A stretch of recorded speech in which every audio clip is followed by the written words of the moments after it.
This is how Dharavi looks from the air. Spread across 500 acres in central Mumbai, this slum will soon be the site of Asia's largest urban renewal project. After all, the land it sits on is some of the most valuable real estate in the continent. This is no ordinary slum. Dharavi's location is a gold mine.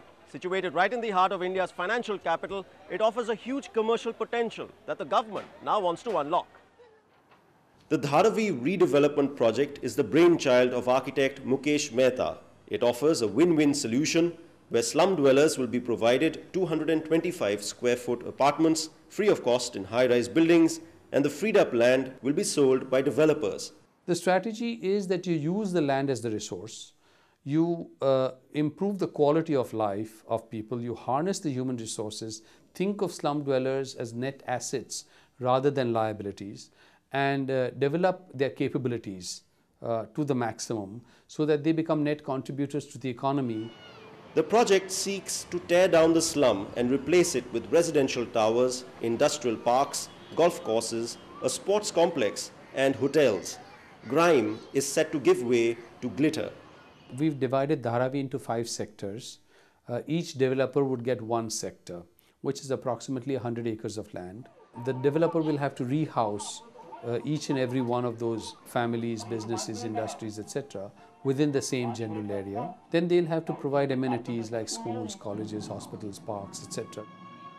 In lieu of that, they'll get development rights. So for every square foot that they build for amenities or renewable components or slums, they'll get 1.33 square feet to sell. While the government is in the process of shortlisting developers, the slum residents live in uncertainty. Many question the official logic that land could be given out to developers who would sell part of it at a profit after creating free housing for slum residents. Who said that is good? This is bad? I am living like this here for last 40 years. This is bad today to you. That's going to be better. You change my environment. I was living on the ground. You're going to put me on the which floor? I don't know. The whole Dharavi is vibrant, lively, basically because it is the employment. 70% of people's employment is self-employed. Even the redevelopment, which is going to only multi-story, improving the housing, we totally oppose that. You improve the environment, improve the living condition, improve the livelihood, enhance skill enhancement. That's what we are talking about. Not the top down, we wanted bottom up. The project is facing delays amid protests by locals. Dharavi houses 5,000 small recycling units and leather tanneries that generate an annual turnover of $400 million. The project plans to relocate polluting industries outside the city, while units larger than 225 square feet will lose out.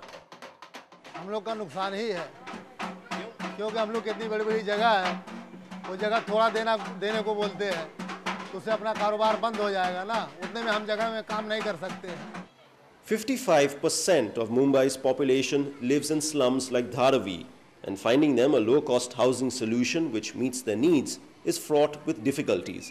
One of the main objections is down simply to the size of accommodation offered. Raj Narayan Gaur pays a rent of just $60. He supports recent demands to increase the size of the proposed free apartments from 225 square feet to 400 square feet.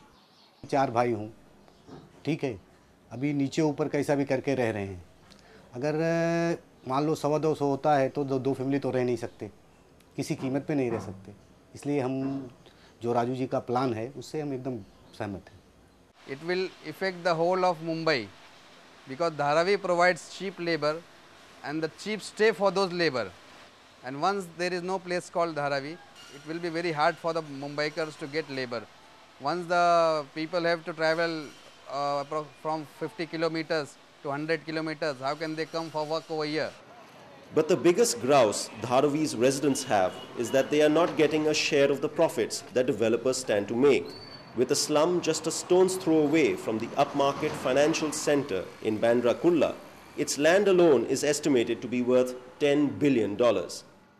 From here is only 500 meters is BKC. Bandra Kurla complex. The rate in Bandra Kurla complex today is double the cost of Washington in the terms of real estate.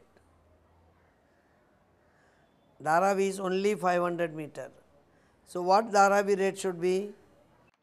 Dharavi's redevelopment was originally planned to be completed in 7 years, but this is increasingly looking difficult, with protests taking on a political tone. Opposition parties are now trying to use the project to drum up anger against the state government. This is likely to delay the project even further. But if it is successful, Dharavi could well become a role model for the redevelopment of slums across the developing world.